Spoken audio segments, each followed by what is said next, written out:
Hey guys, Harry Duff with Ohio Brush Troll. So we are out here working on the forestry mulcher again today. I am doing some work on this front plate. We've actually, there was a big crack that actually went all the way from down here all the way up. We had that welded up. There's another crack down here at the bottom of the plate, pretty much where this center cylinder mounts. There were quite a few cracks, so we had that welded up, and I just figured this would be a good opportunity to kind of do a not an overhaul, but just an overall cleaning of this front plate. This is the quick attach plate for the Rayco. It is not like a skid steer setup. It's similar to a skid steer setup, but it's not the same. Obviously it's a lot taller and narrower. So yeah, I'm just trying to get everything cleaned up a little bit. These go in these pockets right here, and that's what actually locks it in. So I'm getting all those cleaned up, get all those greased up. I am actually going to have to, one thing that's always annoyed me about this thing is it's never had a grease fitting on this center cylinder, which there's a big pin that goes through right here, and it's a steel pin on a steel bushing, and I don't know why there has never been a grease fitting there, but there just hasn't been. So on my things to do is I'm going to drill through this and tap it for a grease fitting. Hopefully I'll get some decent content of that. Got my buddy Dawson out here helping me. You say hello. You say hello. Yeah, he's not super into it, but he's a good help. Like I said, I'm just gonna be kind of greasing everything, taking everything apart, get some anti-seize on some stuff, new fasteners, just kind of a little bit of cleaning it up, I guess.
Alright guys, so I got these mounted, all new fasteners on there.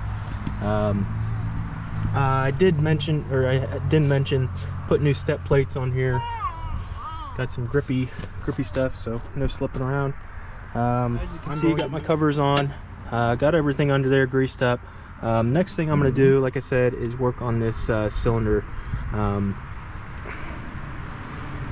I'm gonna have to make the grease fitting obviously where it's accessible so I can grease it, so I'm probably just gonna stick it right here on top, probably just straight down through there and call it a day.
Alright guys, so I got the smaller hole drilled all the way through.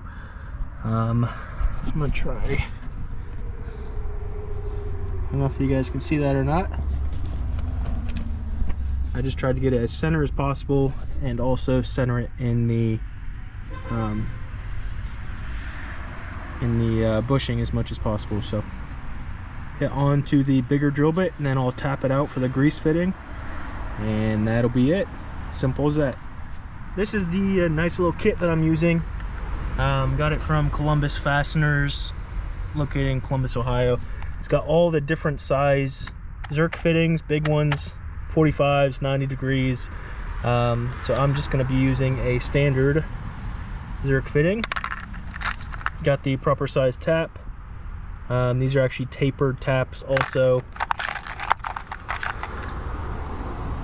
So right size tap for these, and like I said, I need to drill this hole a little bit bigger. Probably this tap has to go in, so probably where that dirt ends, I'll probably drill a hole about that deep, then tap it that deep, and then run my Zerk fitting in there, and should be ready to go. So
So got the hole all finished up. I don't know how well you guys can see this, but you see that smaller hole. That's a 1/8 drill bit in the center, and then I think it's a 3/16 bit for that tap, and then looks pretty good. You got to make sure to clean all of your shavings out, obviously, because otherwise you'll be pushing metal shavings into your bushing, and that is never good. So either compressed air, or I mean, you saw me kind of blast out with the penetrating oil, and yeah, just make sure that there is no metal shavings in there, and this should be most definitely an upgrade. So